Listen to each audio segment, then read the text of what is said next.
The following is my interview with Colonel Dan Marvin in the fall of 1993. Oh, so she was doing it to help me. And within an hour after she called that attorney and got nothing from her, this attorney from the House Committee called her and told her to bug off. And she said, well, I was calling for Congressman McHugh, and he said, I don't care, this is House business, and don't interfere with the Intelligence Committee. And from that day on, I lost all support of Congressman McHugh and his people. They're just scared to death, you know. That same lady, Jean McFeeters, actually told Robin Palmer, whose name is in here, and I'll put this stuff in summary in here, that if he was trying to get her to appear before a show, on a TV show with me, he produced local television programs, and talk about the stonewalling of Congressman McHugh, my fight for General Dang, and against the CIA. And she told Robin, she says, you know, if Dan continues on this, somebody could get hurt. And I think she is the one that called my wife, but I'm not sure, and threatened her. But I don't want that. It's just between you and me. So there's a lot of stuff goes on. Yeah, I need some basic notes of what you and I could, just topical, let you talk in generalities, and if it makes sense to have any follow-up questions. Let me see what this thing is. How long will that record? This goes 2 hours. Oh. So we got plenty. Let's see. I think the first thing is just starting from the very beginning, exactly when you joined the Green Berets, and then just just give me the background on what you went through in that training period as it pertains to what we discussed before. I had read about the Green Berets in 1963, the day that Kennedy was assassinated. I was Yuma Proving Ground. I was the adjutant, and also I tested parachutes out there. And that day I had organized the memorial parade for John F. Kennedy, and which we had, I think, within 24 hours of his death. But I knew how proud he was of the Green Berets. I was a paratrooper. I had been a paratrooper since February 1956. So I applied for the Green Berets, and I was accepted. And the next month, they really needed officers. You had to had previous combat to even apply, which I did from Korea. So in December of 1964, we moved to Fort Bragg, North Carolina, and I started my training in January of that same year.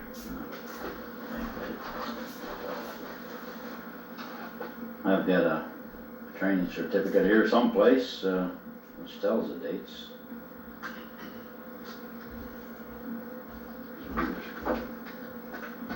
Is this voice activated sound? So it's just not.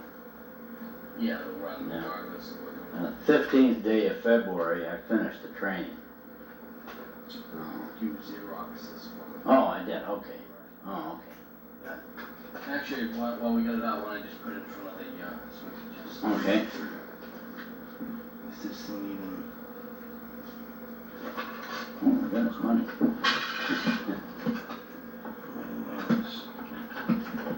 You need more light? Maybe it's just too close.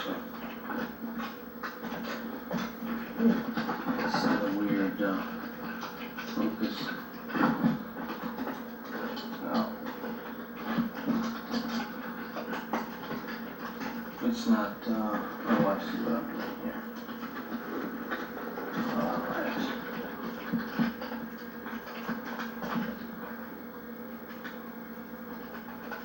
okay, I guess I've got it. Thank you. Okay. You're welcome to get shots of anything. You're welcome to take that picture with it if you want it. That's the closest one I've got. That time is one I'd give my mother and she'd give it back.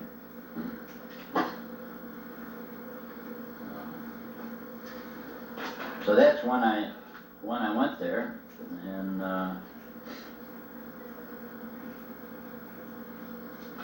that answers that question. That's how I got in and when I got into Special Forces. And at that time, it was basically, do you understand entering the Green Beret that it was a training for assassination abroad? Oh, no, I thought it was strictly guerrilla warfare and counterinsurgency training. When did I you- had no idea that they got involved in things like assassinations until got into the classroom. And then basically, it was neat. They had the lesson plan said counter-assassination training, counter-terrorism training, and that way if the lesson plans ever got in the hands of the wrong person, there wasn't any problem. But of course, the best way, even you could say, to counter an assassination is to know how they're put together and how assassins are trained. It's a very complicated thing. For somebody, for example, to be hired to assassinate me, they would look into my background, and once they learned that the CIA had been trying to assassinate me since 1966, they would be reluctant to get involved into it.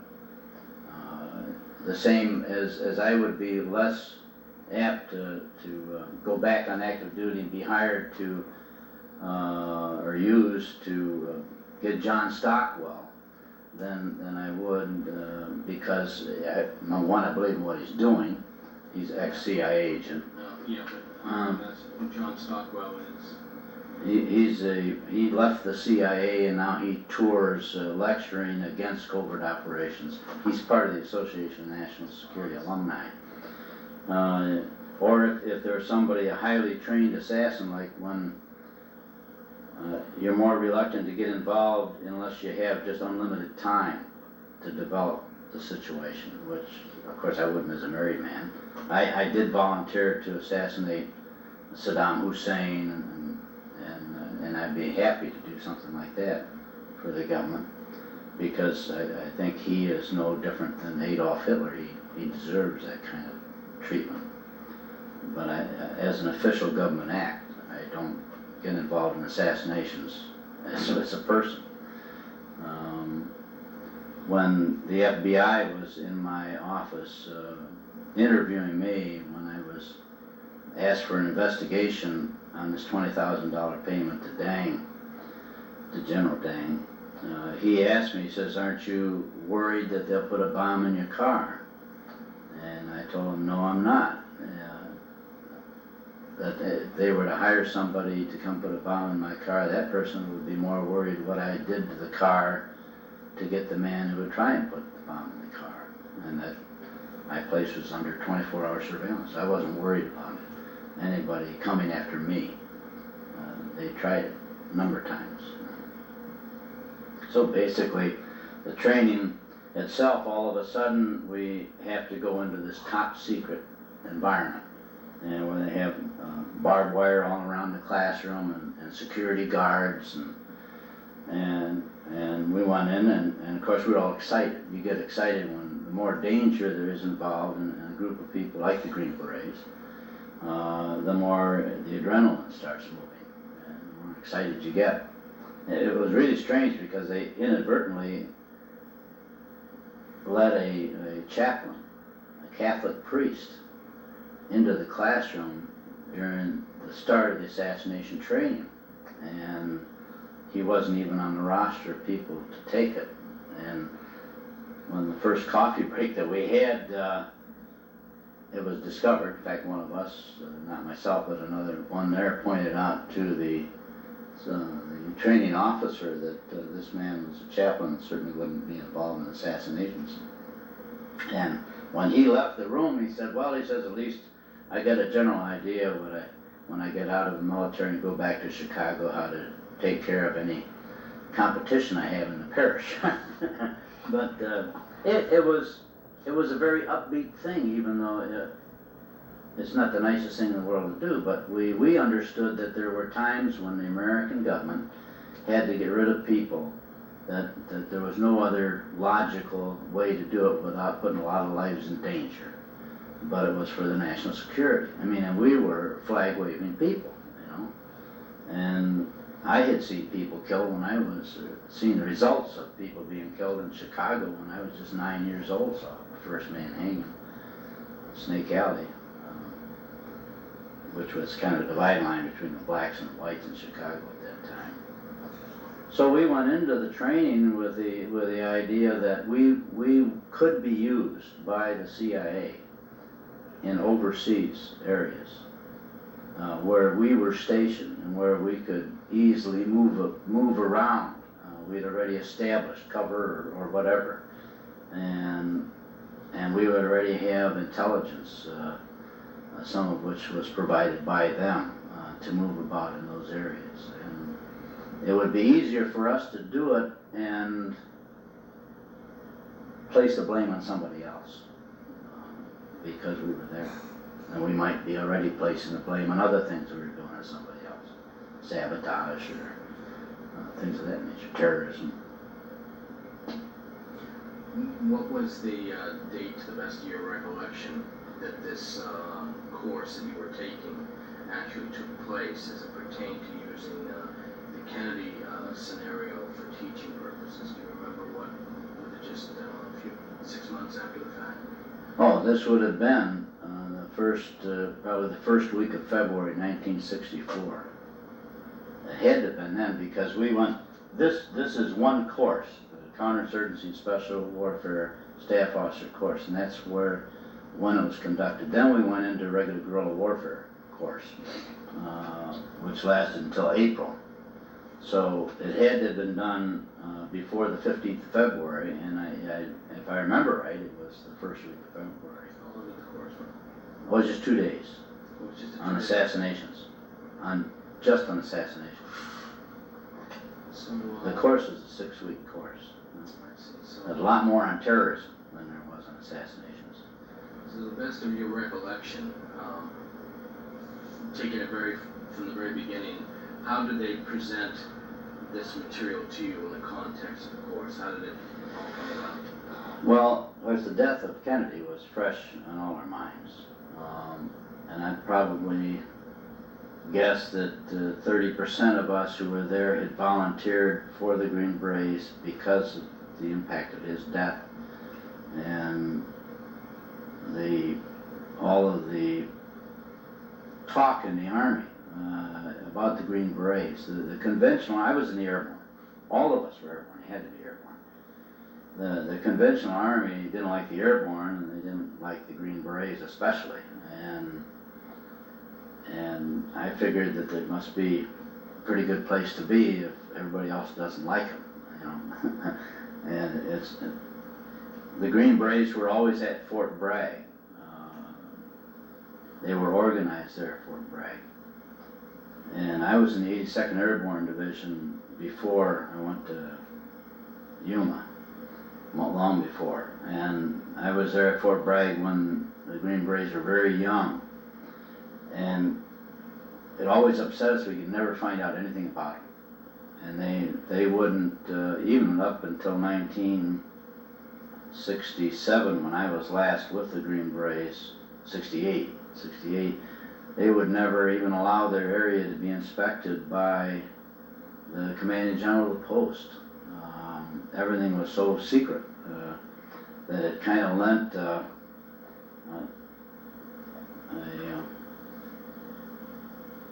an aura that the people like myself enjoyed. You know, most of the Green Berets in those days, and it's not the same right now, because they're going more in for college education and things of that nature. Were like myself, I was a high school dropout, never went back. I have 10th grade education, but I fought a lot as a boy, and as a young man, and as a soldier, I was a tough soldier.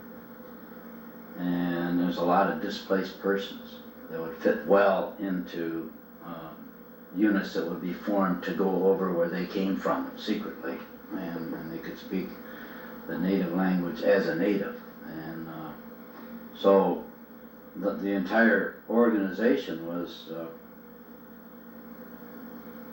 a real adrenaline mover. Everything they were involved in, we thought must be exciting because it was always so secret and everything.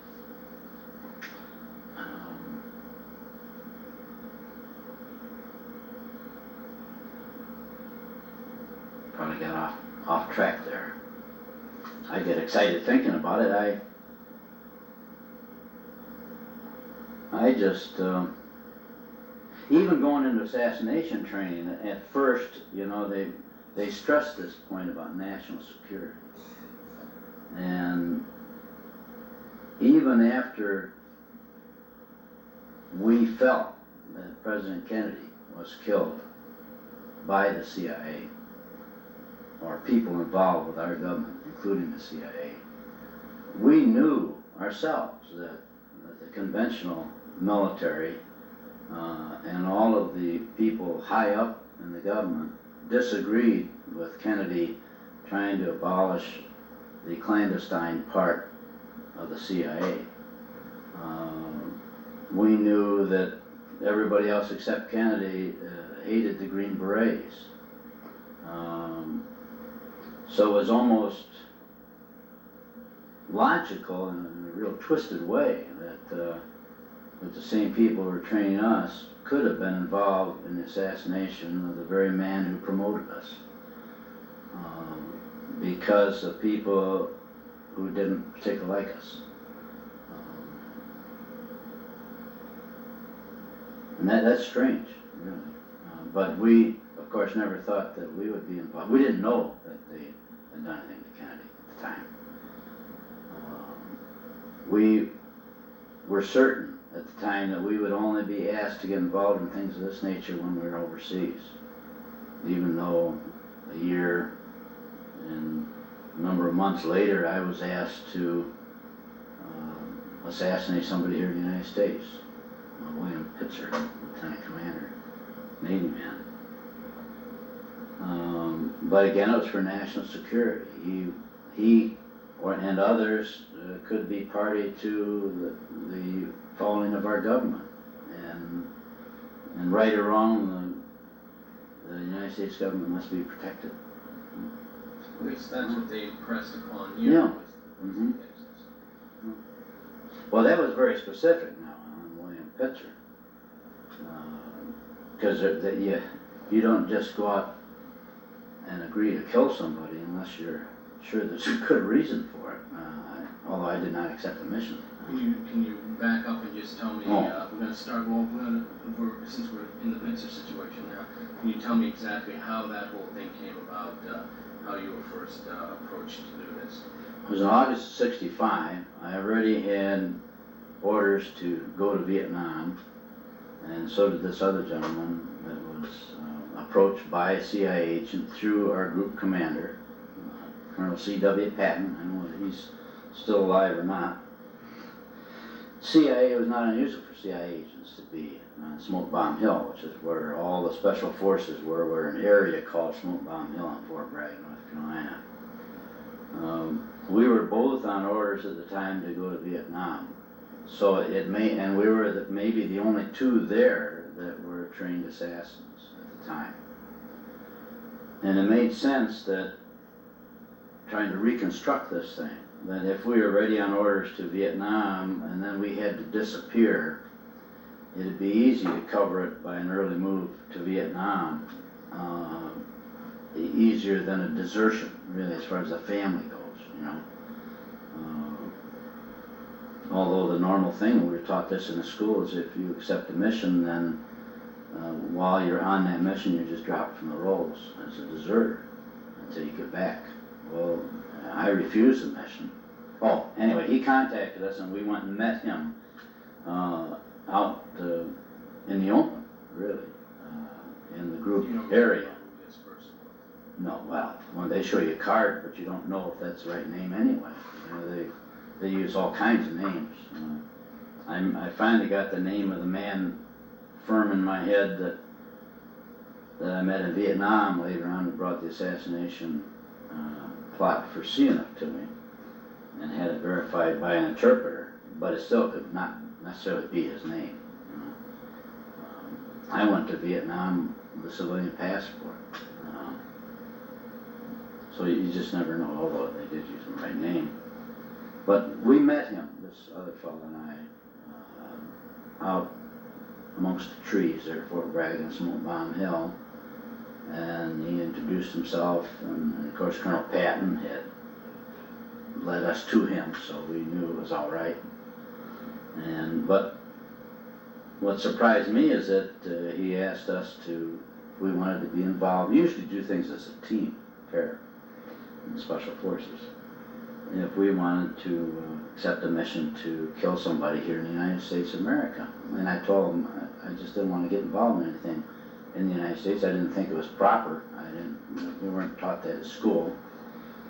And I had a family, a wife and 3 children. And all of a sudden I'm gone and can't even tell them anything other than, well, I can't tell them anything. They'd be told that I had been dropped as a deserter, or in this case, maybe, thinking back, they'd say we had to send to Vietnam secretly. They would think that was okay, because you did a lot of things, almost everything you did you couldn't tell your family. The other fellow was a bachelor, and it was an exciting thought, to get involved in a mission here to protect the presidents, the White House, from being under scrutiny, needless scrutiny. So he accepted it. Now, I've been trying the last 6 months, since I first heard about you doing some work in a documentary, to reach this man through a system we have in the Army where you send the man's name and serial number to an address in Indianapolis, Indiana. I think I sent you a copy of the letter, or I sent a copy of it to Martin. Martin has a copy of it, right? And then they forward it.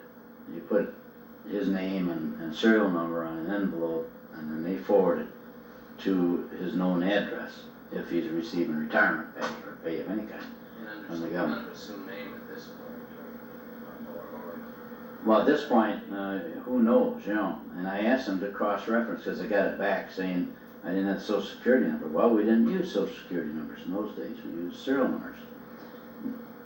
Maybe 5 years from then, the serial numbers were the Social Security numbers. So I gave him the old one and asked him to cross-reference. I haven't heard from him since.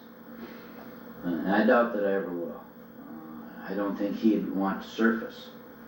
People get very funny about, especially people that have been Green Berets, get funny about saying anything publicly against the government, because they all know what can happen.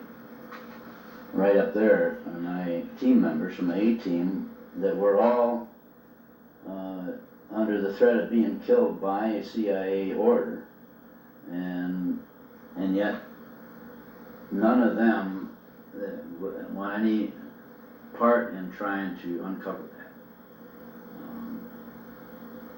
They just, like Sergeant Taylor, who was my team sergeant, somebody called him and told him, your son's on active duty, and anything that you get involved in that Dan Marvin's working on might cause problems in his career. So that's the last I ever heard from Taylor. Except I called him and he says, look, they call me. John Strait, I got a letter, he was my XO, and I got a letter back from him, not even mention anything about this whole mess, just kind of a personal letter. And I called him and he said, you're obsessed. And I don't want to be involved in your obsession. It's as simple as that. And I love him. I mean, he's just a wonderful person. He's one of the nicest people in the world. But he's scared. Sir Royce, my medic, because he's afraid the information in the dog lab will put his life in danger. See, he was a Special Forces medic, so he was trained in the dog lab. what does that mean, the dog lab? Oh, it's a laboratory we had at Fort Bragg, North Carolina, for teaching medics to become doctors without the AMA knowing about it, and without, so the doctors wouldn't go out with us, Why was it necessary for the AMA not to know about it? Because they had to basically give their... Well, we were training unqualified people to be doctors, you see, to do amputations and everything that's in that Merck manual there. They went through it. And the dog lab was one of these situations where a person like Sir Royce, I've got the whole thing, and most of it will be in the book about the dog lab. When he goes in for training, they're all given a dog. So they select a dog of their choice. The dogs are dumb. They can't holler. The voice cords have been cut out of them. And they take that dog through the whole training cycle. And one of the things that they do is they shoot the dog and injure it, and then they bring it back to, then they work on the injury and operate on the dog. The last thing they do to the dog is to kill it themselves with another rifle bullet. And it's a hard experience on them, but it hardens at the same time to the reality of what they have to deal with when they get out there. And it's important that they got the training.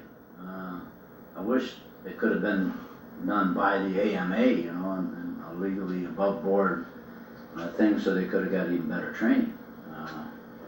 But like when I went into my area, I had 2 medics, and there's 64,000 Wahhaus there, and there was no doctors, no nurses, and they took care of the 64,000 people. We built 8 maternity houses, trained midwives, trained medics, and the mercenary medics, trained female medics, nurses, and left as many supplies as we could get away with leaving when we left there, so we had an immediate vacuum. So that was the story of the dog last. So the system worked. Yep, it did. Well, They took care of all of our, we had no doctor anywhere except Saigon. I keep hearing.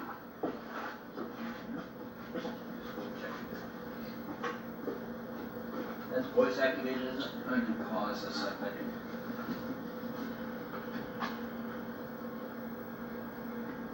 Running again.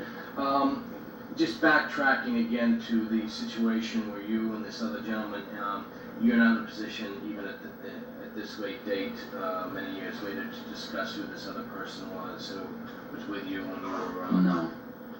And What gives you the impression that he decided to... well, he disappeared. Very next day. I didn't see him that day anymore after that. When I said I didn't want it, then I just left. Left him standing there. And the next day he was gone. Now, assuming that that isn't what he did, I mean, that would be different. But I really can't assume that. I, in my mind, until I've proven different, I would think that he was involved in something.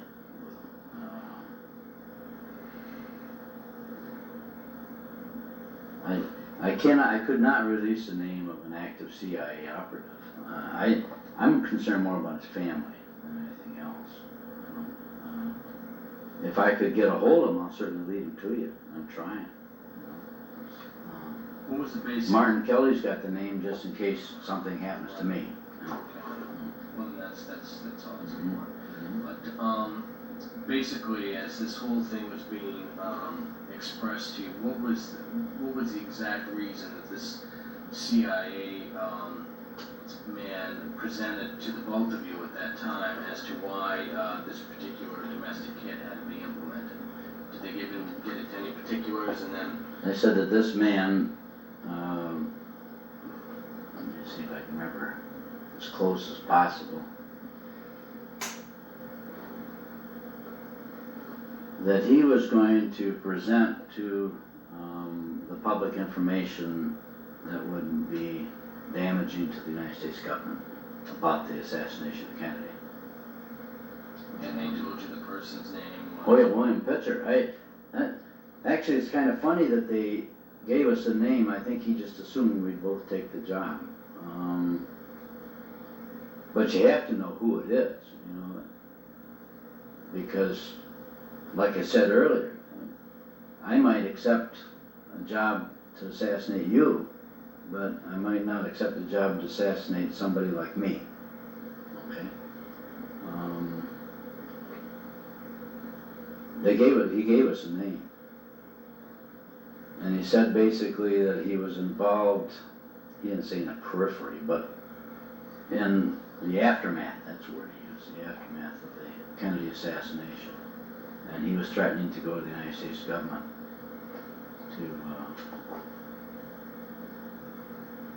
to the Justice Department, I imagine, to bring trouble and go public with it. With whatever material you have. Yeah. And But I didn't know what it was, and I didn't know who he was, or, I mean, I said no, and I left. Did they tell you? But when I saw his name come up, when we were watching, Robin Palmer and I were watching a documentary on the assassination of Kennedy, and I saw that name come on there, well, I tell you, it was just like a bolt of lightning hit me. My God, somebody did kill him. I wonder if it was, my friend. At that time, did they tell both of you where this person was located and what his position was? And give you any I didn't. I was not there long enough to get all those details. What happens is if you accept a mission, then you get what they call an intelligence package, and it tells you, like on Sihanouk, it told us his daily routine, and when he went from Phnom Penh to the temple that he went to every single month, the route that he took, how many people guarded him, what kind of vehicles they had, the closest military. So in his case, they would have said that he worked at Bethesda Naval Hospital.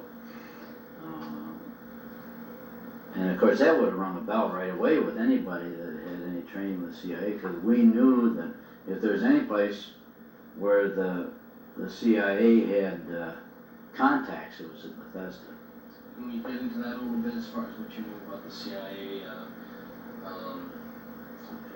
integration with the Bethesda Naval Complex? Yes, well,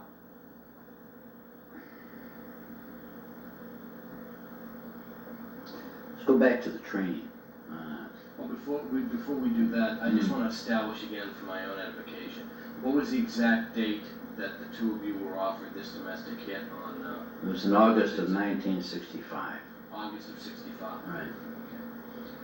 And I'm not sure exactly when he was hit. I think it was January 66 or somewhere around there. Gotcha. Yeah. But during the training, when we talked about the assassination of John F. Kennedy, they had a film and they had some stills. I can't remember that. I don't remember naming the film or anything else, except that it showed basically him and his vehicle going down the street with the Secret Service and everything else, and they'd stop it every once in a while and go into detail. For example, why didn't the Secret Service take off real quick when the first shot was fired? And they claim that the night before the assassination, that whoever was involved in this conspiracy had got the Secret Service into a big party, got them all drunk, and got them so to the extent that not all of them were even there present for duty that day. And that whoever was involved in the conspiracy had arranged so that the military security unit, that normally military intelligence unit in Dallas or Fort Worth or someplace around there, that would normally come to work with the FBI to make sure that anybody in the area was screened out, and NSA, all those people, which would have really eliminated Oswald from even being in the area if the regular plan had been fully implemented. So this allowed the Patsy to be present in Dallas. And what we were told was that the shot that killed Kennedy came from the grassy knoll. Okay, and it was people that were hired by the conspirators were involved in it to include two other positions. There's two different routes from the hospital. And I've never looked at a Dallas map, okay? This is strictly from memory of that training thing. There were two different routes. Once he was fired on from the grassy knoll there. That there was two different routes that vehicle could take to get to the hospital. Maybe there's two hospitals, I don't know. And there were spotters along the way with riflemen, with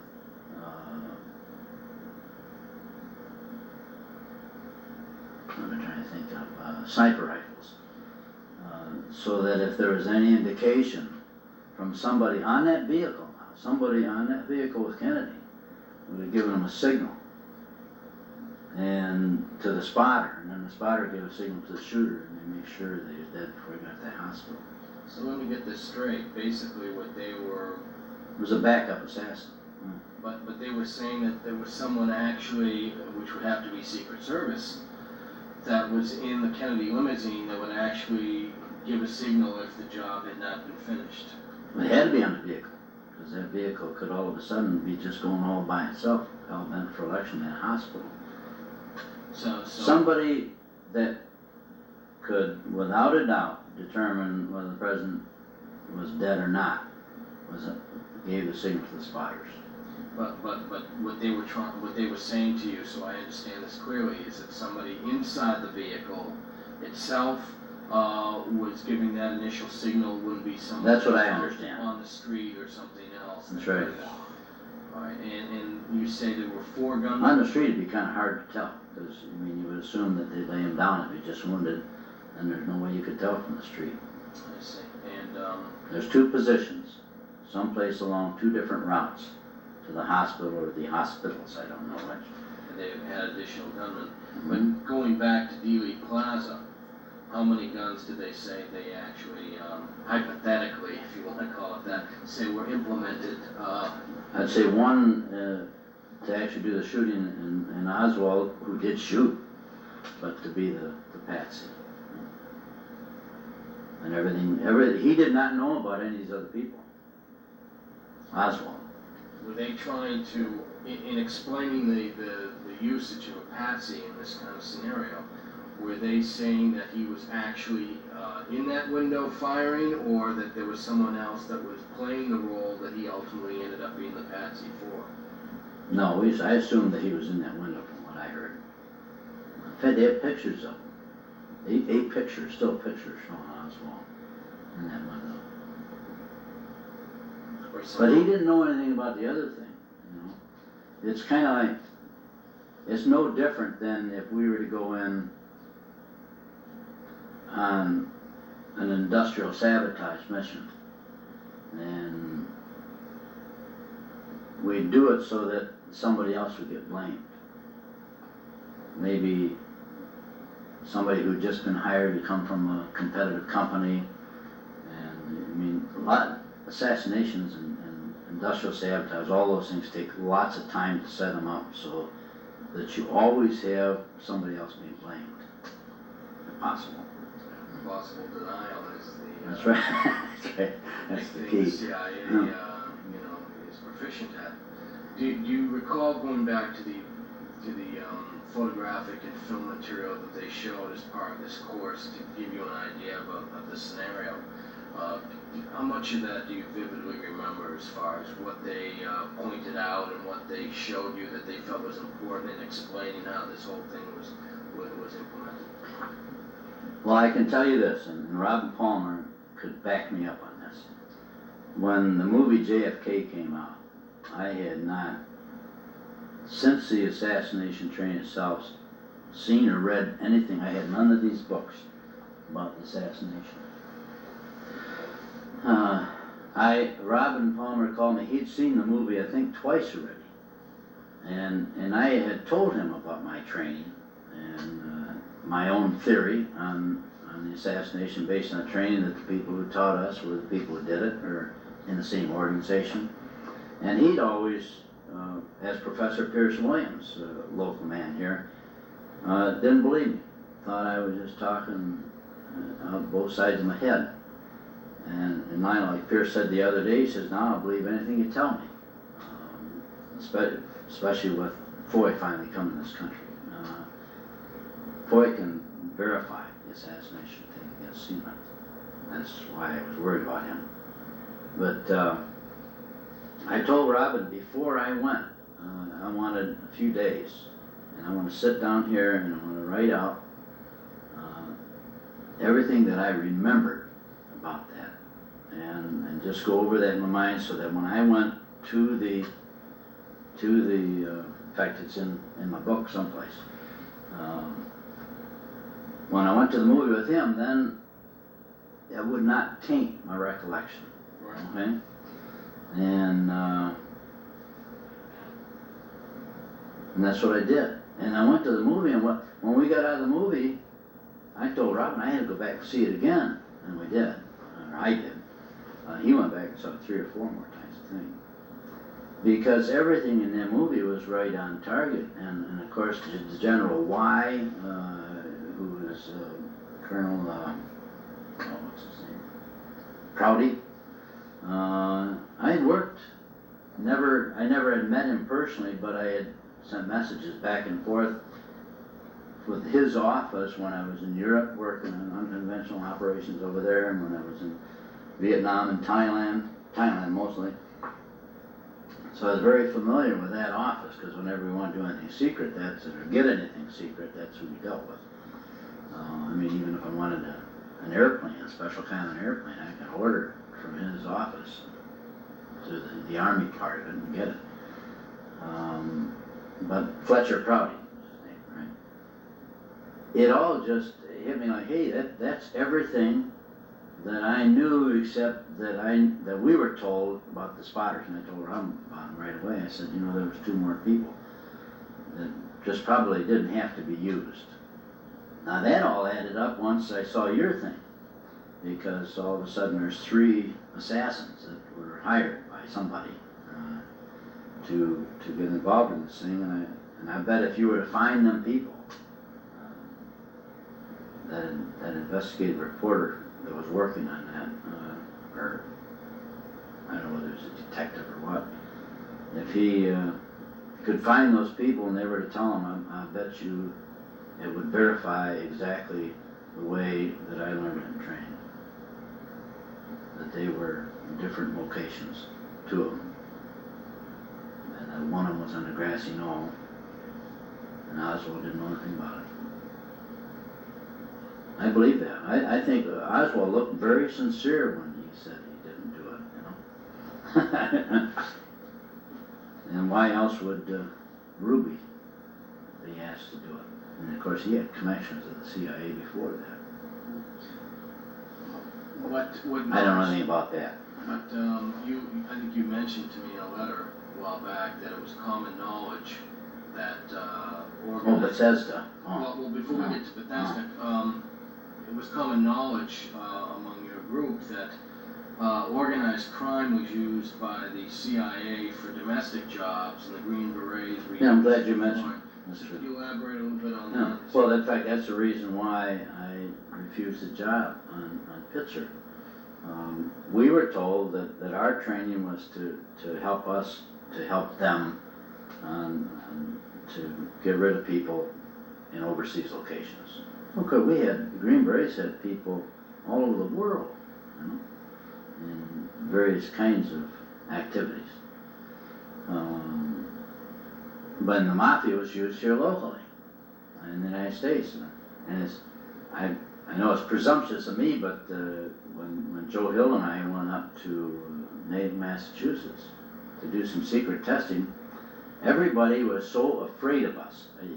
The civilians are at the testing facility. Maybe it just helped us to get too cocky, really. And when we went to the motel we were staying and Frank Sinatra was there,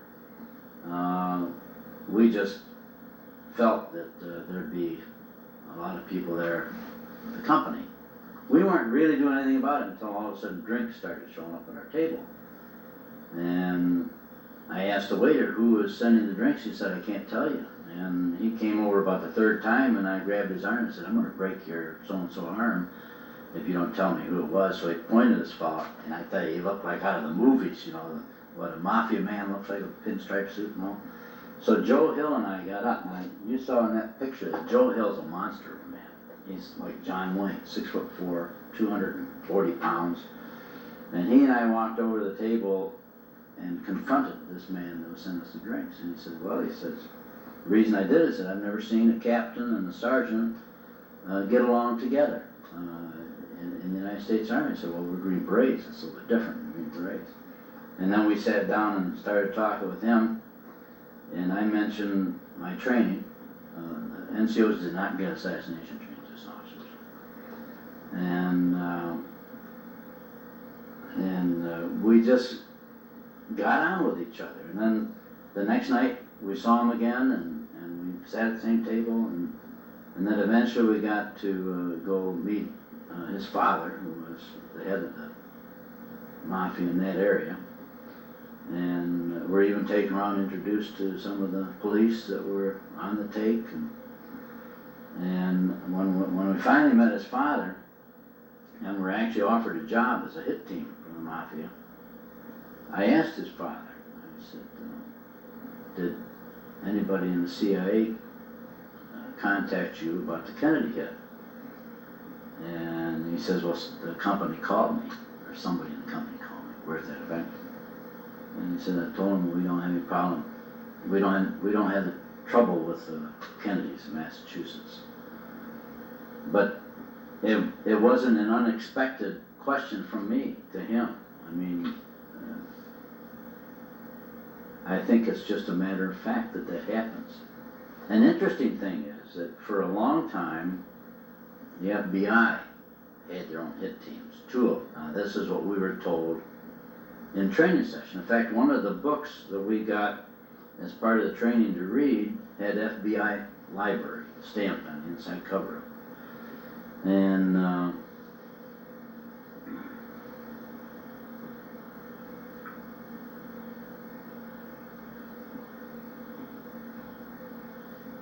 where was I headed in that one? You were just talking. The FBI had 2 hit teams, okay, and they were told to disband these teams, I think about the time that the church committee learned of all the assassinations the CIA had been involved in 1972, I believe it was. They ordered that all assassinations be stopped, and the teams in the FBI were disbanded. Well, when I was in the middle of this fight to help General Dang, and I had uncovered the fact that the FBI was covering up, along with Matt McHugh, Congressman McHugh, on the illegal payment of the $20,000 to Dang to keep his mouth shut. The date on this is what? 9th of August, 1990 is when that payment was made. And about sometime either the winter of 1989-90 or the spring of 1990, a state trooper came to my shop who I'd known from a number of years before. That plaque up in the wall is from my going to Albany and giving training to the New York State Police response teams on how to control fear. Because if you think that I'm not afraid of you, you got to be at least a little bit afraid of me, and it works for you. And but this gentleman came to my shop and he said, Dan, he says, we know that you're in hot and heavy with the FBI because their agent didn't just see me a short time before that, and want you to know that when Bush came into office, they reactivated one of the teams of the FBI, hit teams. Was there a particular name that they gave to these teams that you were aware of? No, he didn't give me a name to it. I'm sure there is. There's always some of them are silly, as a matter of fact. But everything you do like that, you give it a name of some kind. When we got the mission to assassinate Sihanouk and I accepted it, I named it Operation Snuff Crown. I mean, if he would have seen the paperwork, he would have probably guessed who it was. But his name was never mentioned in any of that. And he said that they would keep a closer eye on me because the New York State Police has been for years a covert backup for me. Now with Foy coming into the country, that all that's behind me on that. That's it. Pause this for a second.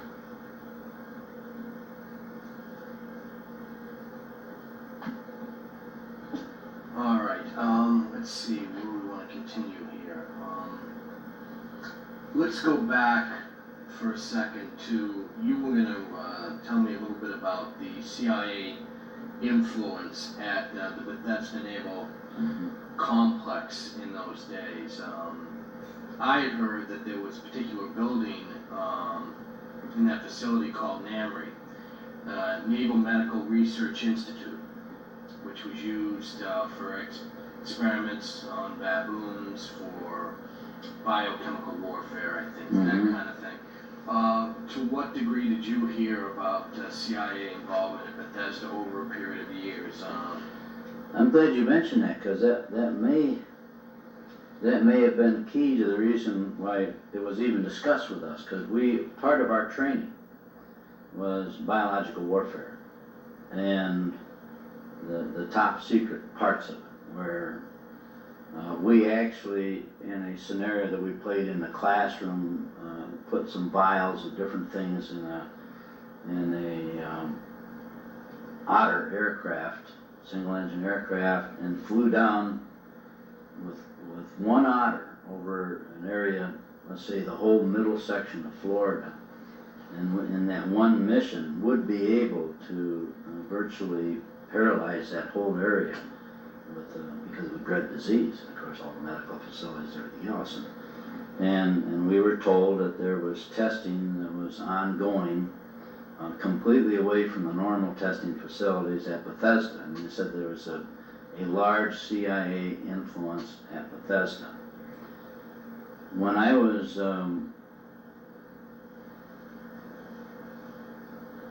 when I had found out that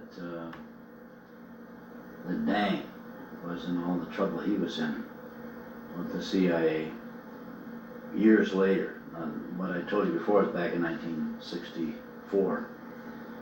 But years later, when I was talking with somebody in the CIA, and I cannot tell you who it was, one of these gentlemen's names who you'll be getting, he advised me that the activities at Bethesda were still ongoing, to include disposal activities. And that's all he said. And I know that's what I was hired to do at times, disposal activities. That meant getting rid of somebody. That, I don't have any other direct knowledge of that. When you say Bethesda was used for disposal... John Stockwell, I think, talked about that. Yeah, otherwise it would bring someone to the hospital under some auspices or pretense, and at that time, while they were at Bethesda, then the person would have a heart attack or something of that nature. Is that basically? He'll have a heart attack, or might even be treated in such a manner that he'd die after he left there. I see. I think that's the case in Casey's.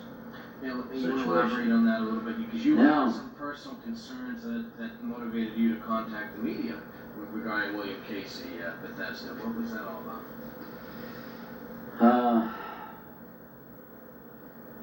When Oliver North went before the congressional committees, when they had the Iran-Contra hearings, I missed very few of those. I had an extra TV down in my shop because I was interested, because I felt all along that Ollie North was one of these people who was put into a situation like I was trained to go into, but without the training. And when you are told that you take on a mission, a covert mission, if you get caught, you accept the consequences of it, even if it's death, you know. I don't think he was ever trained. I didn't think he had the benefit of that training. And I think Oliver North was very hurt when the president went against him. And I think that William Casey, shared that hurt. Someday, I believe it'll come out. I don't know whether Woodward even mentioned in his book or not, but I think that Casey actually loved Ollie North, like in Christian love, you know. And I believe his wife could verify this if she was ever unafraid enough to do it. But once that Casey came up with an initial kind of introductory testimony at the hearing, I told my wife, I said, he'll never testify again. He won't live to testify again because he's going to go against the president. I just had that gut feeling of it. So I called Joe Vitale, in our state police, a friend of mine, and asked him if he would come over and read something that I'd written. And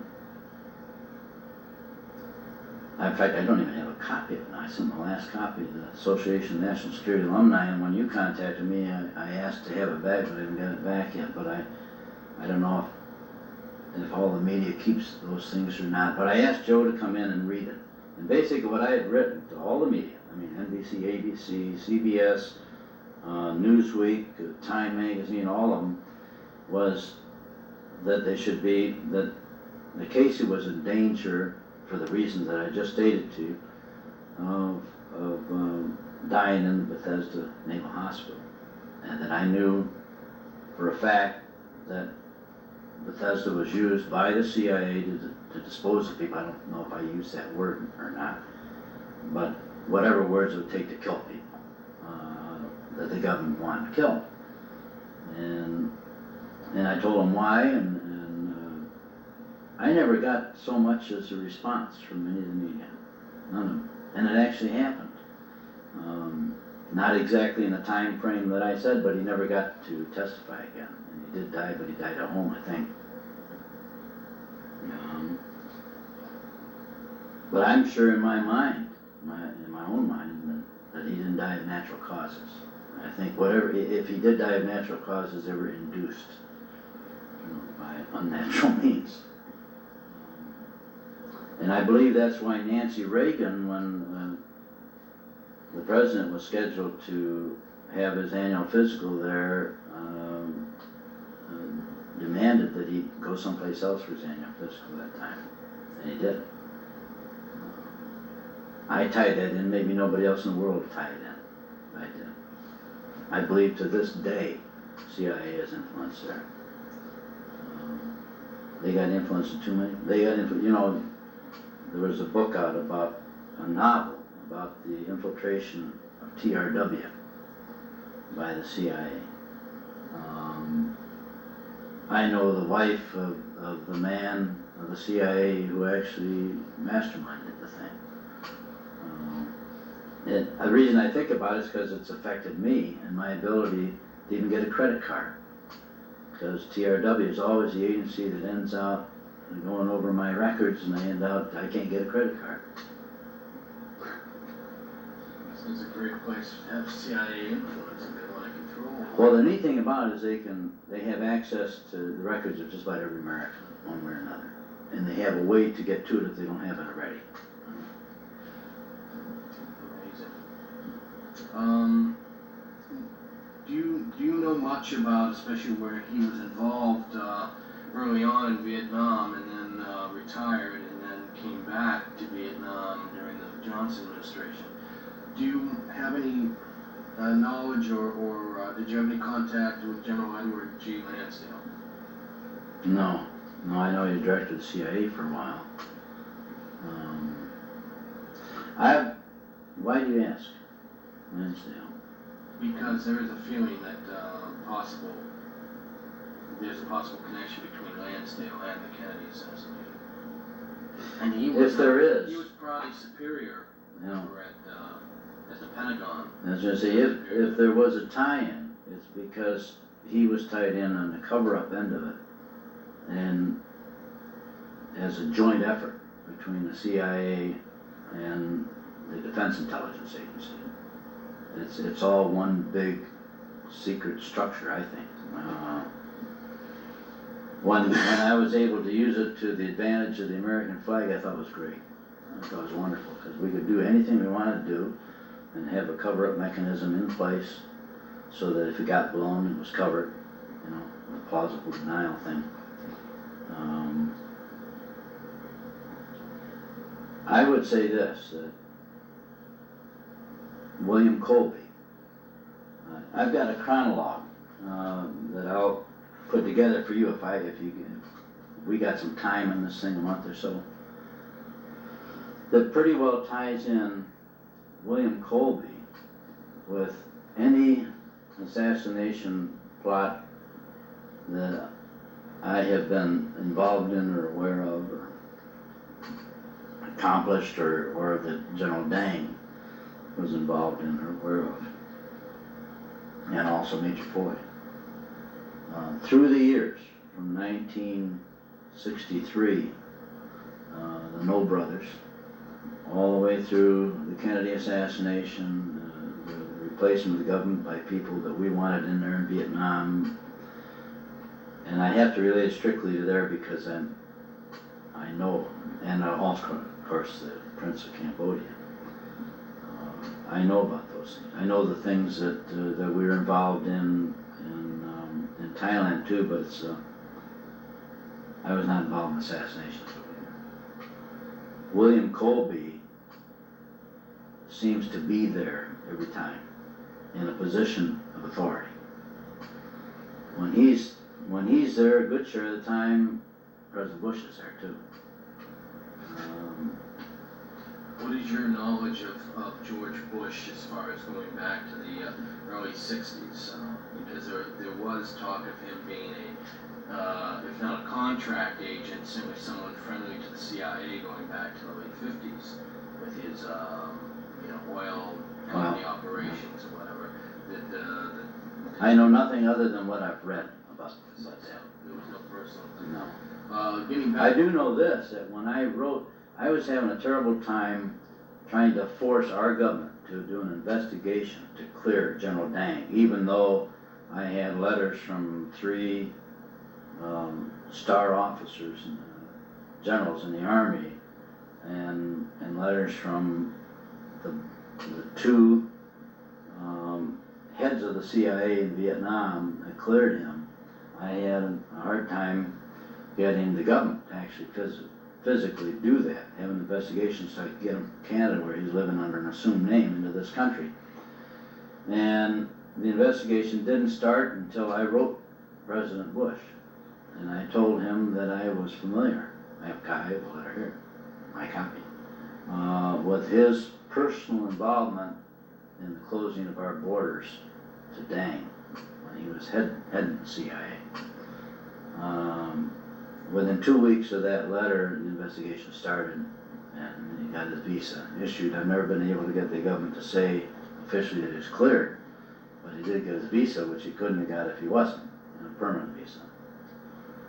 That's my only direct link of President Bush personally with any involvement in exclusion of a person who William Colby had placed the blame against Dang for the 21,000 assassinations that the CIA presided over in Vietnam. But through Mr. Polgar, who was Saigon station chief of the CIA, a courageous man who personally saved Dang to get out of Vietnam. But through him, I was led to a gentleman named John Tilton, who's named to be on this list, who headed the Phoenix Project, working directly for William Colby, and he cleared Dang in writing. I have that. Can you give me a little, being not very knowledgeable about the Phoenix Project itself, give me a little background that was on? The Phoenix Project was a project developed by the CIA in cooperation with Premier Key to rid the local governments and the national government of Viet Cong infrastructure.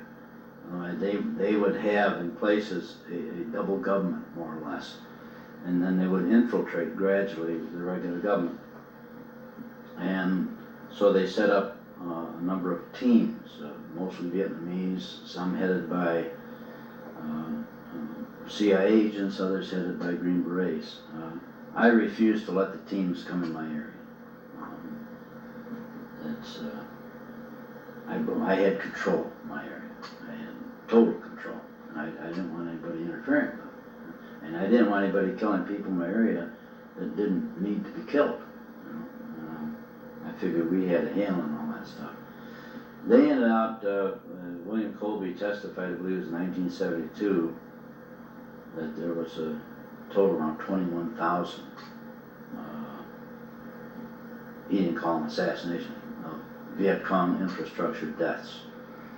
And he fingered General Colonel Dan Dang as being the man in charge of all that. And he had absolutely nothing to do with the United States side or the Vietnamese side. I was able to prove that.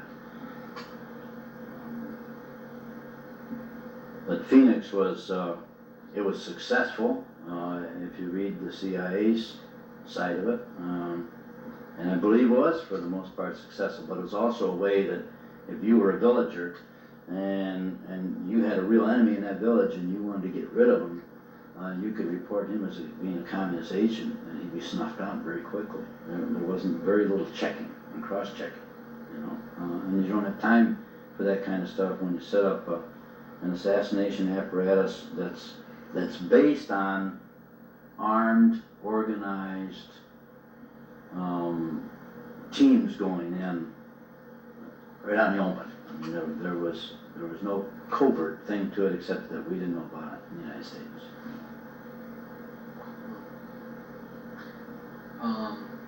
I wanted to go back just for a minute to Lansdale again, even though you're not very familiar with him. The reason why I brought him up is that he, and I believe William Colby, a guy named Desmond Fitzgerald, I don't know if that name rings a bell to you.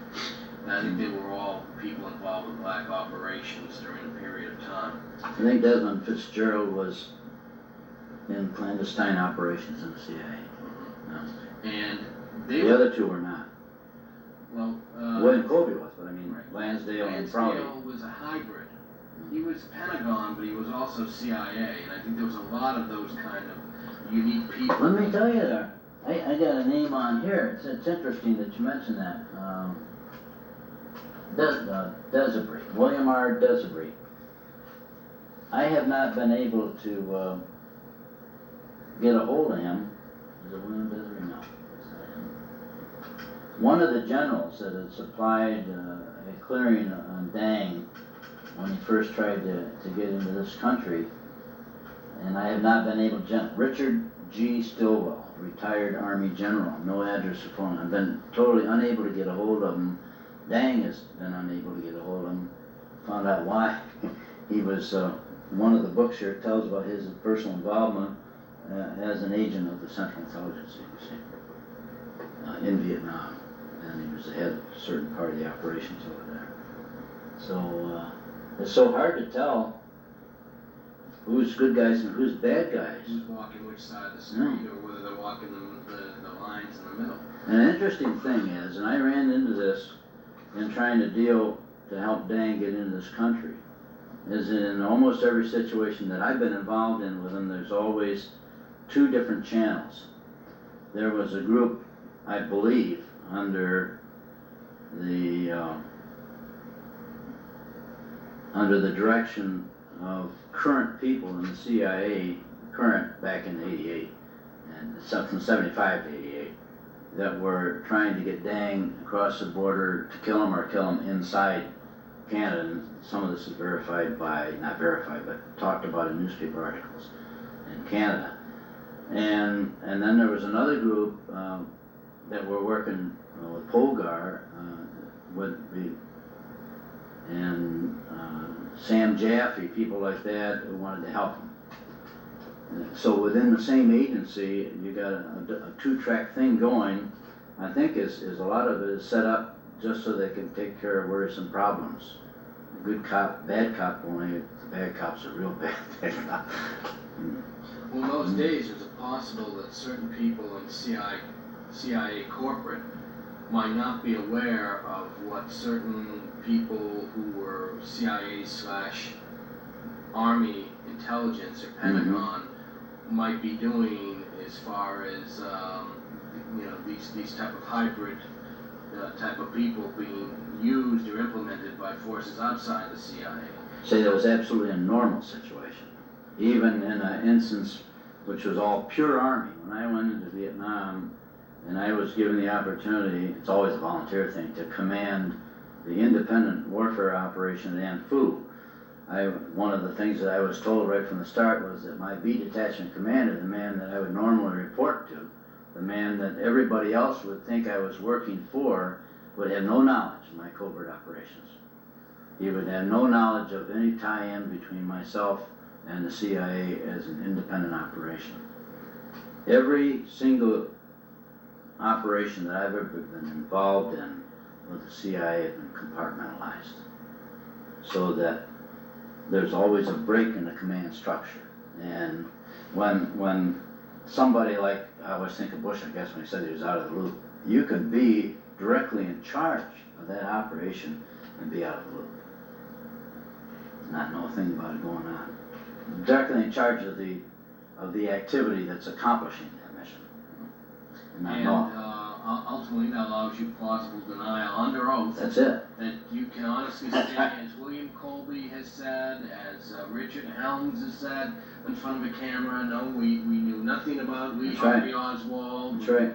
You know, and in essence, That's right. you know. And then they can go to Colby's second superior on up, if there was one, you know, and he can deny the same thing because that compartmentalization. I'd say in an assassination now of a significant nature, the one organization that would know would be the National Security Council, the President. At least that's the way it was supposed to be. Sorry. Okay. Let's see. All right, the reason why I was bringing up General Lansdale again is that Fletcher Prouty, who you had mentioned earlier, had written in the mid-70s that these people they called French barbouzes, they were policemen who were actually French criminals that were pulled from prison in France and put into a newly created organization called the SAC, which were kind of the counter opposition to the OAS at that time. And these gentlemen were sent down to Algeria to basically implement control. Right, and they performed a lot of killings while they were in Algeria as well, but their techniques in their operations in Algeria were very much admired by Lansdale, Colby, and Fitzgerald, to the point where I guess some of those techniques were used in teaching processes here with American servicemen. And it's my belief that these Frenchmen were ultimately used by U.S. intelligence overseas for foreign assassinations, as well as intelligence gathering, because these men were also well-known drug traffickers, and who better to infiltrate quote-unquote communist situations than drug traffickers and people of that ilk, and then ultimately perhaps even implement assassinations on behalf of either foreign, i.e. French, or U.S. intelligence. Well, they'd almost have to have somebody like that in France, because we were not allowed to operate in France. Green Berets were pulled out of France in the late 60s, I believe, after General Harold K. Johnson took over as Army Chief of Staff. He hated the Green Berets. But we more or less pulled all the U.S. military out of France in 65, I believe it was, or 66, somewhere on there. The French, we worked with the French Foreign Legion at one time in Algiers. When I was over there in Europe, my contact with Fletcher Prouty's people, or people like him in the Defense Department, was in support of unconventional operations in European theater. I worked with the Green Berets. I stored their stuff and worked with them on what we call the bundle code, so that you just take a short message, say I want 2 each 3B4, and we'd know exactly what that meant, and that we could rig and put a parachute on it and put an airplane and drop it wherever they wanted it.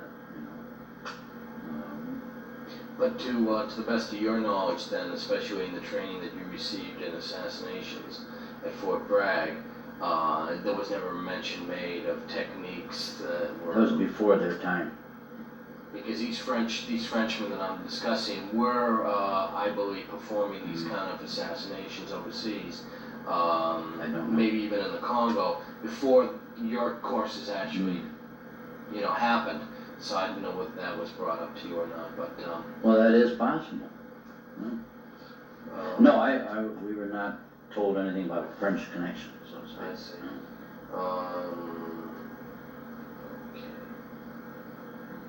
Okay. William Harvey, does that name ring a bell to you in the CIA?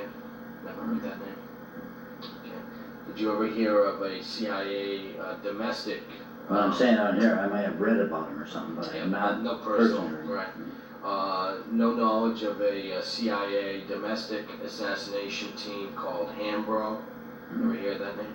Heard of it, yeah, but no knowledge of it. Somebody in ANSA probably would. What did you had you? All I could visualize there that if there were instances where the mafia would not cooperate, like in Massachusetts, that's when I felt that the FBI teams were involved with the CIA. I don't know of the CIA having any domestic operations themselves at that time. In fact, I was shocked they came to us. Just to go over once again, even though it's probably repetitive, with the training that you received at Fort Bragg and how the Kennedy assassination was used as part of that in a scenario type situation. Can you, over the 2-day period, can you give me kind of an overview from start to finish, how that actually was presented? Like from the very first day you sat down in the classroom, how they began discussing the Kennedy time, because that had to be, I mean, you actually entered the Green Berets, in essence, this is the irony of the situation, because of your, Admiration. Not only admiration of Kennedy, but the fact that, I don't know at that time whether you were you felt there was some kind of communist connection to the assassination or what your feelings were, but something motivated you to join the Green Beret after the Kennedy assassination, and then to find out that they're using the Kennedy assassination in your training course. What was your first feeling? I mean, what entered your mind when you first were told these things? See, I worked with the Green Berets in France in 60, 61, and 62. Kennedy came into office in 61. The Green Berets over there left no doubt in anybody's mind that they worked with. We were in a secret depot. That they just felt so proud of President Kennedy for authorizing the Green Beret in the first place. He's the one that authorized that headgear. And for authorizing a 4-fold increase in the Green Berets. So I was working hand in glove with the Green Berets, but I was not one of them. I was a paratrooper. But I was a logistics man, air delivery specialist. Like in the India-Pakistani border dispute, I was responsible for specialized air delivery techniques to support our people. And so I thought Kennedy was just one of the finest people who ever lived, a real patriot, and he liked the Green Berets, and he liked the paratroopers, he liked everybody that the conventional people didn't like, it seemed like. I got out of the Army when I came back from France from working with the Green Berets. I was a police officer here in Ithaca, and that was kind of dull and boring to me. And police officers had so many constraints on them to deal with a situation that I wasn't used to. We had no constraints on us. Like I told Sergeant Joe Vitale when telling me about one of the episodes they had in dealing with a gang of drug dealers in a bar, in a situation. They surrounded the bar and were negotiating with them to come out. I said, no, I would have negotiated real fast. I'll give you 10 seconds to come out or a hand grenade goes in. And I mean, that's the way that I'm used to dealing with situations, or was at the time. So I went back into the military. Went out to Yuma Proving Ground. I only went back in August, I believe it was, of 1963, and Kennedy was assassinated in November, and I left Yuma within weeks of his assassination. The very next month, early in the middle of the month, I think, I started my training. And and when they first introduced, we talked first about the attempted assassinations in Castro. And this is during your training. Assassination training, right. And otherwise a failed plot to by another government to assassinate somebody while being able to be away from the blame for it. That's key in assassinating. It's different than just outright military activity, you know, where you're proud that you did it, and you know, you're right out there in the glory and the highlights and everything. Did they discuss having used people like anti-Castro Cubans to try to implement that particular attempt on Castro? Was that the... Most we learned about the mistress and her involvement in 3 different attempts to kill Castro, and then oddly enough... Did they name her? Yes, I can't remember her I think name now. I think she's come out and said Marita Lorenz. Yeah, is the woman I think that- that's who it is. Yeah. Right. And but we were told later during the Kennedy assassination training part of the thing that the same lady who had tried to assassinate unsuccessfully tried to assassinate Castro. Why he let her live? He must have loved her. I don't know. Was a mistress of the vice president, Johnson. I don't know how true that is. Who brought that up? Who mentioned it? One of the instructors. Just offhand remark, not part of the training really, just that it was an irony, you know, more or less. Because she certainly wasn't there to kill Johnson. Although that's anything is possible, I guess. I always thought that Johnson was behind it. I thought he and his wife wanted the power of the White House. And they saw an opportunity because the military was disenchanted, the CIA was very upset, the mafia was feeling the pressure, Bobby Kennedy, and all those things that kept the arms dealers and drug people and prostitutes going were about to be put out of business. But then to get into training, and we only were trained, that's the only 2 groups of people that we talked about really, was the assassination attempts on Castro that I remember. And how did they put it? It was like a prime example of how a conspiracy can be successfully accomplished to assassinate the leader of a nation. And I didn't know it, but maybe at the time that I was going through the training, they were already working up the details on Sihanouk. I mean, we were up and down so often with Sihanouk. But during one of the coffee breaks, we had a 10-minute coffee break every hour.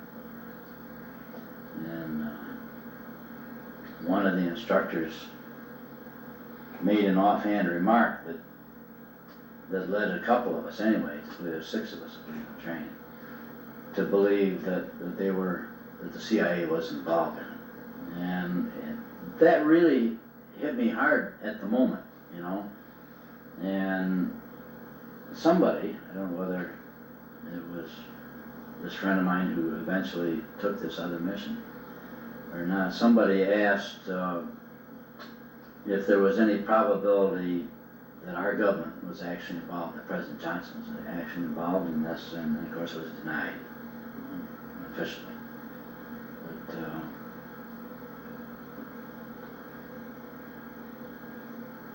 they showed the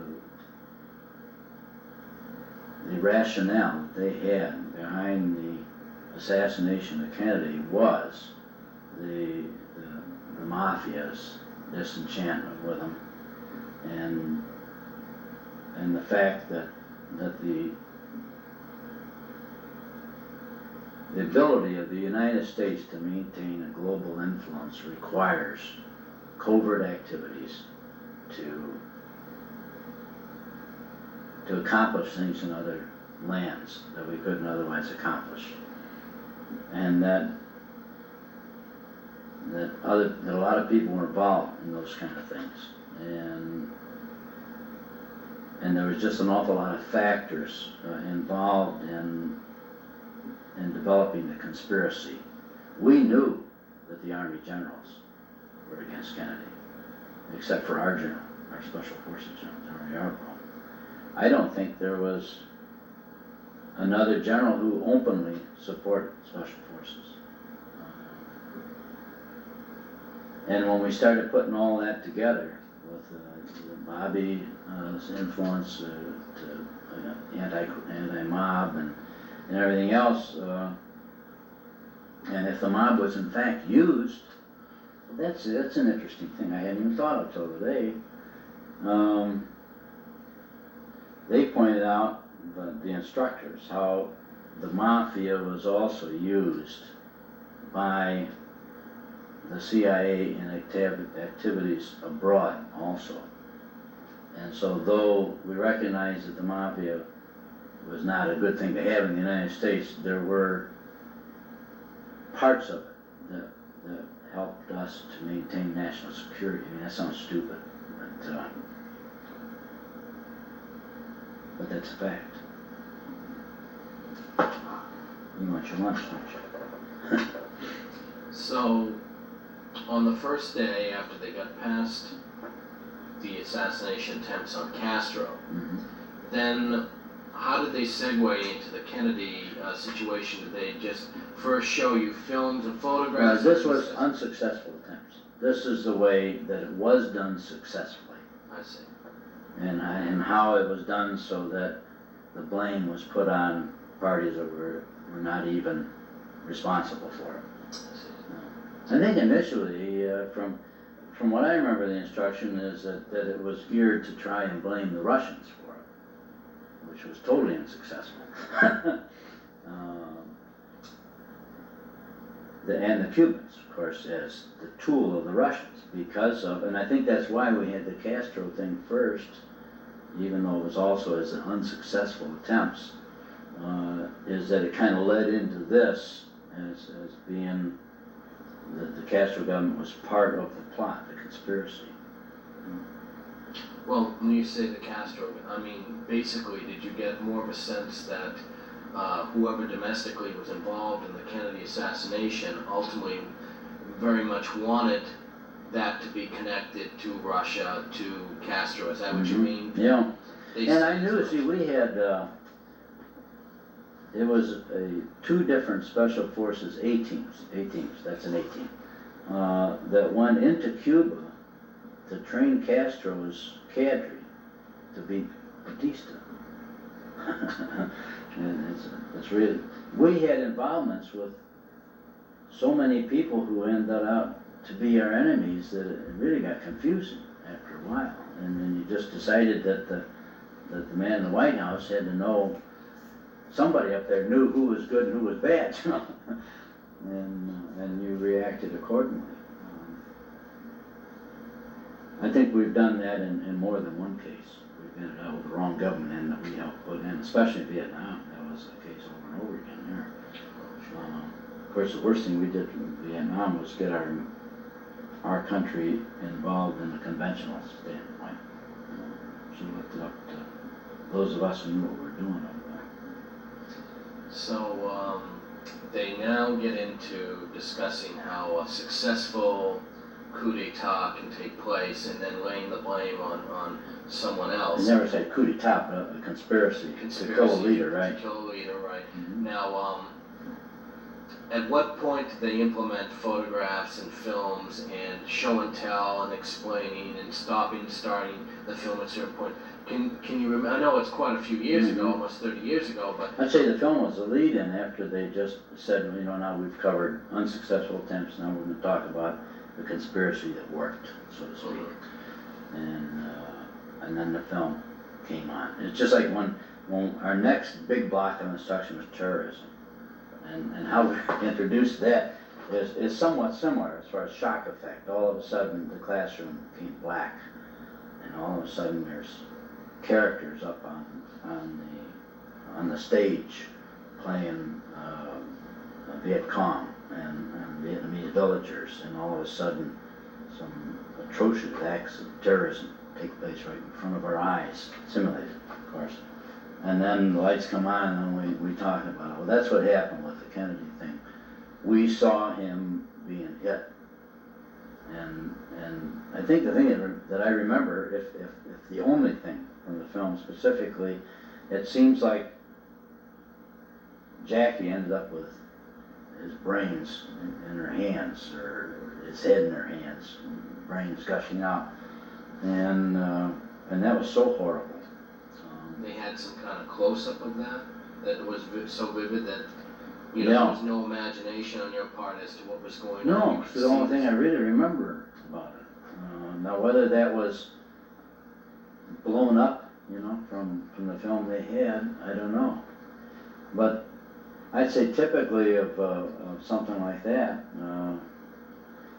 they would give us when you're training somebody, shock is a good way to teach, to impress upon something.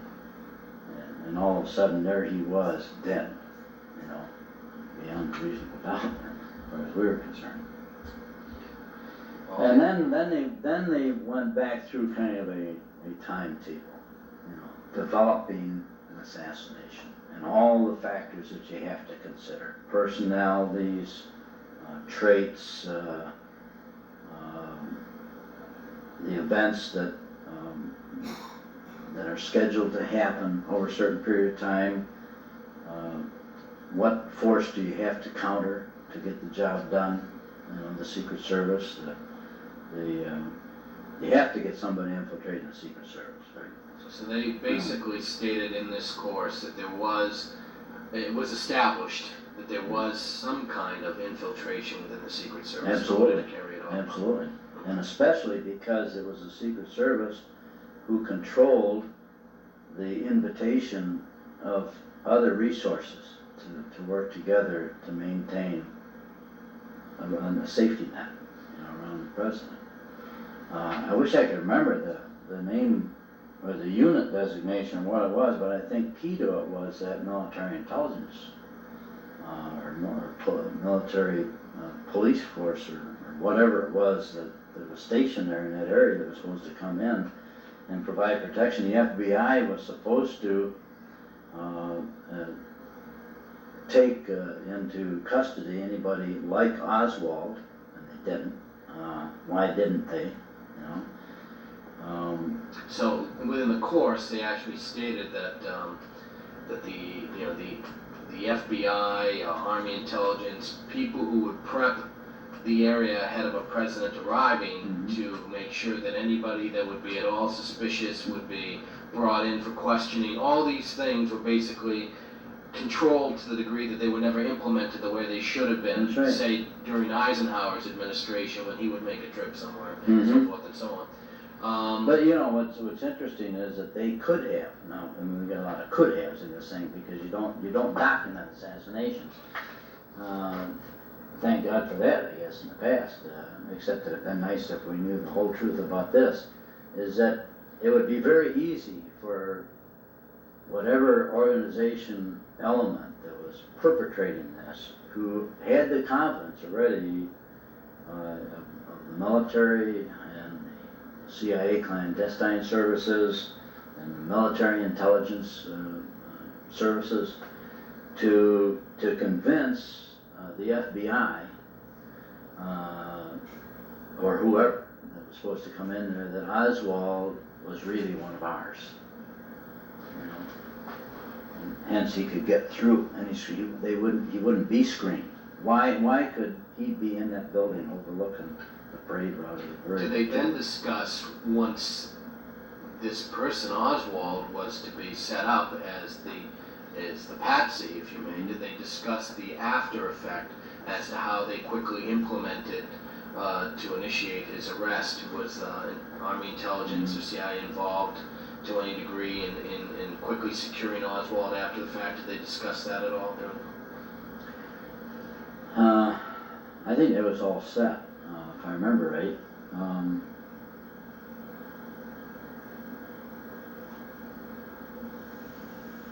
Part of that training included something that I never forgot because it saved my life, really, is that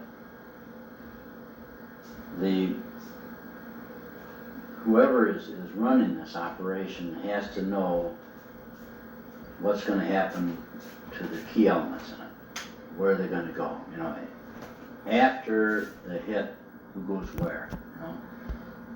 They want to protect the people that are working for them. The one man that they want to hit, they want to make sure that he is channeled in the right direction. There's only two ways, I think, out of where he was in the book depository. He was probably shadowed. I don't know that he was, but I know that when I was given a mission, I was always asked to present them with details on how I was going to accomplish it and what I was going to do afterwards, where I was going to go, exfiltration route, stuff like that. I never ever gave it to them because I knew that they might have somebody waiting for me, because the person waiting for me that killed me could easily be defended as killing somebody who had done something dastardly against the wishes of the United States government, like Ruby, going after Oswald, because he just hated somebody who would kill the president, right? They didn't tell that to me, okay, but I know that they always wanted to know what I was going to do, and I never told them. And like the FBI agent said, "That's why you're still alive." I said, "That's right." That's why I am. We discussed earlier how it did come up during the training session that initially part of the agenda of accomplishing the assassination was to have it point at the Soviets, at the Cubans, at the communists, who we were basically, facing off That's against right. at that point in time. It was easy with him, of course, because he'd been involved in Russia. So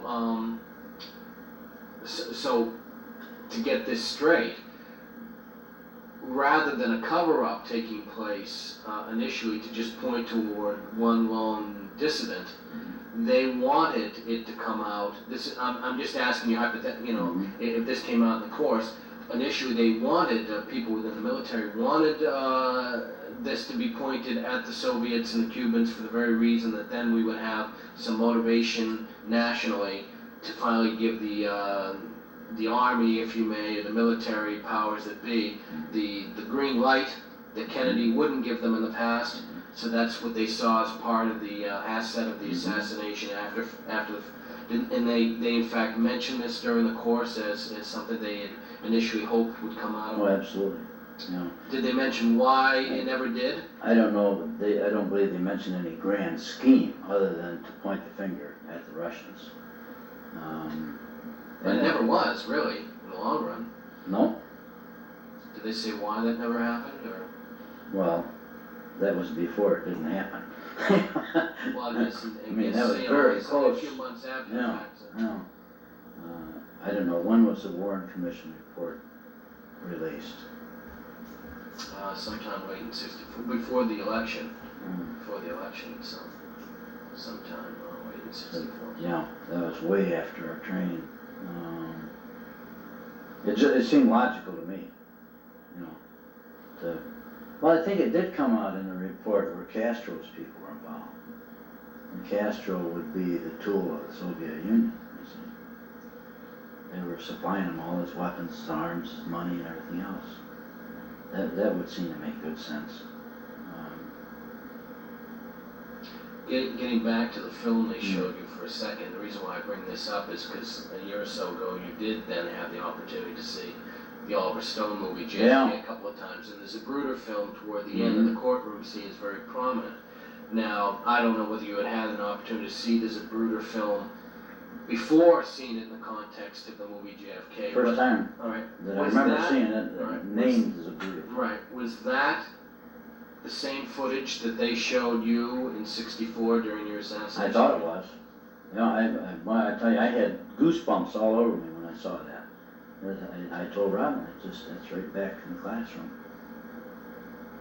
Now, I was surprised when I read something you showed me today, that letter you brought me a copy of, where they were asking for that film, months after my training. Good cover, though. You told me, I don't remember, I think it was on the phone, that they also showed you some photographs or some film footage of the grassy knoll area. Which the Zapruder film obviously doesn't show. Those still shots. Those are just photographs. Yeah. Like here is the route, the assassination. Here's the spots where you could place them. Where would you place an assassin? If it's got to be someplace where you're not shooting through a crowd, right? The grassy knoll area was all cleared in front, so that it was in an area where it was cleared so that you wouldn't hit anybody. It seemed ideal to us. I would have guessed that would be a good spot. Did they, when showing you the photographs, say specifically, in this picture is where 1 or 2 gunmen were placed, or? One. The grassy knoll was where the assassin struck from. But, so they actually said this is where there was a gunman? It was never in writing, of course. I mean, that's just what they said. Well, it's the only thing that could have really made any sense. Because we went over in detail the whole area, the layout and everything. And unless it was from the book depository, and the grassy knoll, and it have to be the grassy knoll. I find it interesting that they told you basically in Dealey Plaza itself that only 2 gunmen were used in the plaza proper. Right. Which is interesting, because there seems to be evidence of at least 3 or more gunmen in the immediate Dealey Plaza area. I'm not talking about past the over bridge with the train bridge, where if he got out alive that there would be additional assassins, as they told you about. But to the best of your recollection, they only discussed 2. To the best of my knowledge, they said there was 4 gunmen. 2 of them were there in the Dealey Plaza area. I don't know in my mind right now whether Oswald was included as one of them, but I doubt it. There was 2 there. I don't know where the second one was. Remember the grassy knoll, because it stuck right out. As being the place where I would have put somebody, or I would have wanted to shoot from this now. Did they get so specific as to break it down as to the number of shots fired during this sequence in the film, or anything else? They didn't get that elaborate? No. But you try and do is, anytime you make a hit, you try and do as few shots as possible, because every shot is timed that people have to point the finger direction at you, who's doing the shooting. So you hopefully shoot and then fold up your little weapon, stuff it someplace and run. or not run. Just walk out casually. Speaking of that, did they get into any details as to how these assassins may have been able to escape, whose help they may have had in doing so, so forth and so on? To the best of my knowledge, I believe that all of the people that were involved with a weapon were posing as somebody that would logically have a weapon. Police officers or FBI agents or something of that nature. Somebody that, if the local police would have stopped them, they would have cooperated with them instead of trying to take them in. This is a personal feeling on your part, is that something they told you during the course?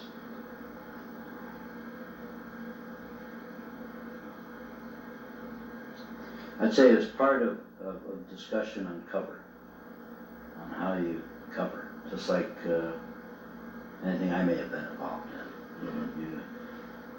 We've had Green Beret sergeants posed as major generals, not for assassinations, but cover was a big thing. If you make somebody seem perfectly normal at the scene of a dastardly deed, 9 chances out of 10 he can just stroll out, or maybe even participate in a search for the culprit. And that's the way we try to do things. So that was part of the basic understanding of training and doing these kind of Just operations. basic training, right? Is to disguise someone as someone who... I do not remember them ever specifically saying the man on the grassy knoll was dressed as a police officer. But in order for somebody in an area that is totally covered by police of all kinds to hit a foreign leader, or a leader of a country, somebody that's prominent, even a prominent businessman or something, you would have to be able to meld into the crowd in order to have a successful assassination. It's not successful if you get caught. It's successful on the point the man's dead, but if you're going to be involved in something like that, you don't want to be dead too. I'd say that was normal training that we received there, tied in with the JFK assassination. This is kind of a difficult question to ask, but where you're telling me that you were at Fort Bragg, a Green Beret Assassinations Training Center. No, Fort Bragg is an unconventional warfare training center. I see, but it was I still... happened to have volunteered during unconventional warfare training to train for that specific kind of thing. Okay, but it took place at Fort Bragg. Right. All right. You were a Green Beret. Yes. You were trained by people who were CIA. How would you define the CIA? Well, they're identified as being CIA. In what They type? had offices right there in the headquarters. I see. So the CIA was training you for this assassination program. Mm-hmm. They were Well, basically... they were training us as assassins. Yeah. Right, they Potential trained you as assassins, and they basically said, off the cuff to you at one point, someone did, that yes, the CIA was definitely involved in the assassination of President John F. Kennedy. Can you turn that thing off for me? What I'm asking Dan to do at this point is to read right from his manuscript as to the best recollection of what happened during that training period. Okay, this is part of the introduction to the book, which I call Codename Thunderbolt, a Green Beret's personal account of people, the war, and CIA subterfuge in Vietnam. And in the introduction, I talk about my training at Fort Bragg, North Carolina. I moved my family to Fort Bragg, North Carolina in December 1963 and began my training within days of our arrival. We liberate the oppressed is the motto of the men who don the Green Beret. It is a simple yet profound statement of their mission, a creed I learned to live out during the most challenging training I'd ever faced, and consequently the most exhilarating and exciting. A few of us, I'll skip part of the regular training, a few of us further volunteered for assassination and terrorism training, in belief that horrible actions are sometimes necessary in the interest of our national security. I was convinced at the time that any such activity would be directed against a known enemy whose heinous character and brutal deeds could be quelled only by such extreme actions. In those days, my patriotic fervor and natural bent towards danger inspired automatic acceptance of any action, regardless of legal or moral standing, that appeared necessary to the accomplishment of the mission. The end justified any means. I would learn different. During assassination training, a few of us shared a gut feeling about the CIA instructors. They could only have been as well versed as they were in the JFK assassination if they had themselves taken part, a sobering thought. During one of the top secret sessions, an instructor made remarks regarding the success of the conspiracy in Dallas, which served to heighten suspicions that our president was killed by people within our government. Ironic that I joined the Green Berets because of my admiration of John F. Kennedy and then became a part of a select few trained as assassins, perhaps taught by the very people that had killed the president only 3 months earlier. If that were true, then there had to have been some compelling reason for them to conspire to kill our president. No evil conspiracy as such, but an organized effort by loyal Americans unafraid of possible consequence and certain of the need to do what they did to wrest the White House of someone ill-equipped to lead in very troubled times. Conversely, if JFK was the victim of a lone assassin, the instructor may have merely used twisted logic to activate our gray cells and pique our interest. And that's what I have in the introduction about assassination. Would it surprise you or disturb you if it turned out, and I don't have any evidence at this point, that in fact there was, and I don't know whether it was one person or more than one person, Green Beret presence at Dealey Plaza the day of the assassination? It would surprise me. So you really look at this CIA training, this entity that was overseeing the training of teaching you how to be an assassin, as a separate entity from the Green Beret group as a whole. They really were two different animals. Different, yeah. Right. And that in your mind you would have a difficult time coming to terms with the fact that maybe the CIA had taken someone from the Green Beret, someone they trusted perhaps, or knew certainly could implement something in the overall operation, to help with this operation to assassinate the president. You feel that you would find that very surprising. Yes, no. I find it less surprising today than it would have been. But you feel it's possible.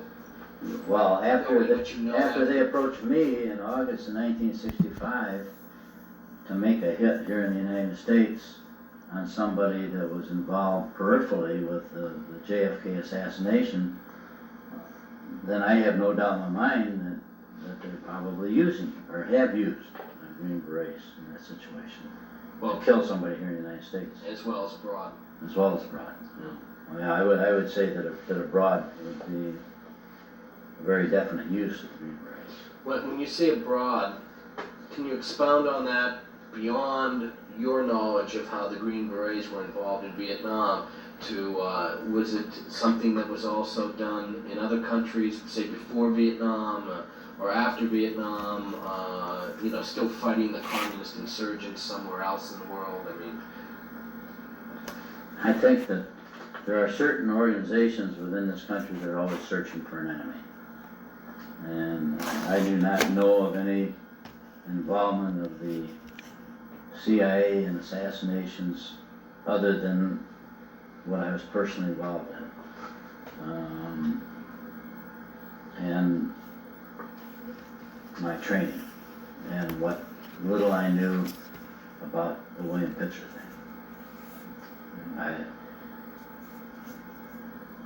I feel certain that there are people that have come out and told of certain atrocities taking place in other countries who I trust to be telling the truth.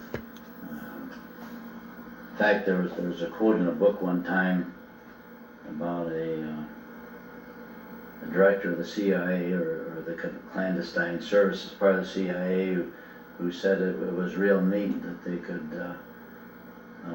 could kill and I don't know, they said maim or whatever and do all that and get paid for it and gleefully talking about it. It's a shame. I don't think we should have covert operations. I was involved with them. I was caught up in them. Right now, I'd like to see them all abolished. I'd like to see everything done right out in the open. I like the way that thus far President Clinton has been handling the Somalia thing. In fact, I wrote him a letter. I didn't vote for him, but I wrote him a letter and congratulated him on what he's doing against the wishes of the military. Because he's doing what's morally right. I guess one last thing before the tape runs out. I'm not sure how much more time we have. Actually, there were a couple of different things. Can you tell me a little bit about Tom Polgar? As far as your knowledge of his responsibility as someone at the CIA, perhaps not so much as it pertained to your relationship with him over in Vietnam, but when he came back to the States and finished his... I had no relationship with Tom Polgar in Vietnam. I had a relationship with absolutely nobody. I had an independent operation. I shouldn't use the word relationship, but your knowledge of the person. He came in at the... Tom Polgar I have talked to on many occasions, and I've been writing back and forth since 1988, I believe. No, excuse me, about summer of 1989. I had heard him on a television interview or something, and he struck me as being a very honest man. And I wrote him a letter. I was surprised it got to him, care of the Central Intelligence Agency. And he was retired, and I didn't even know it. Living down in Florida, and they forwarded it to him. I have found Tom Polgar, who was the station chief in Saigon, Vietnam, which meant that he headed up the CIA operations in Vietnam from 1972 until the end. I know that he saved Dang from the rest of the CIA over there, General Colonel Van Dang. I know that he is an honest man. In my judgment, I would trust Tom Polgar with anything. if he doesn't know about something, then he won't comment on it. But I know he has led me to people who have helped me clear the way for justice for other people. And I believe that he would do anything that's in the best interest of our government from the moral standpoint. I think he's got high moral standards. I wish they all were like Tom Polgar. He was a refugee himself, Hungarian, I believe. But there's a man I think that you ought to contact to see if he can lead you to somebody to answer some of your questions. Sure. I was curious to get your personal feeling of the man from your involvement in contacting him. Well, just he was the only one of former high-ranking CIA official to go publicly against the Gates nomination. In fact, I wrote an article that was published here, congratulated him on his courage. I sent it to him because he knew Bill Gates. And Bill Gates, I'll never forget a man within the CIA who does not want his name mentioned told me that when Bill Gates came into the CIA working for then Vice President Bush, that his first job was to see to it that the files were sterilized of any involvement of President Bush with the Iran-Contra thing.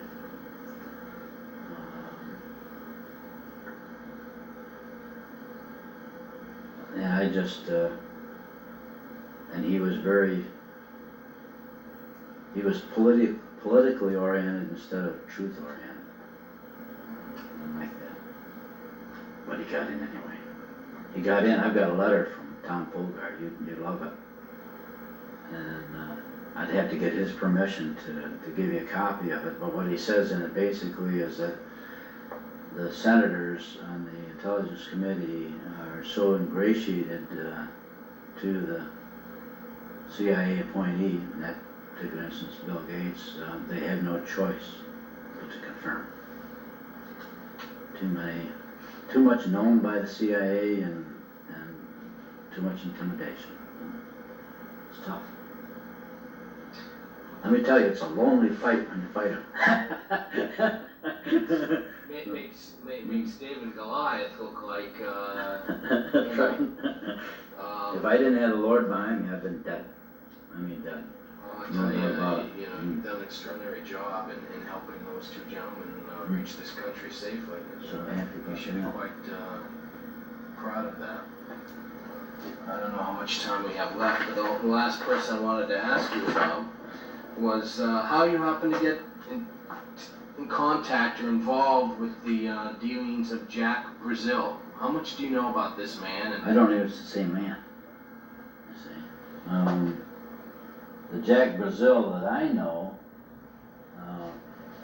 I didn't. Can we shut that off?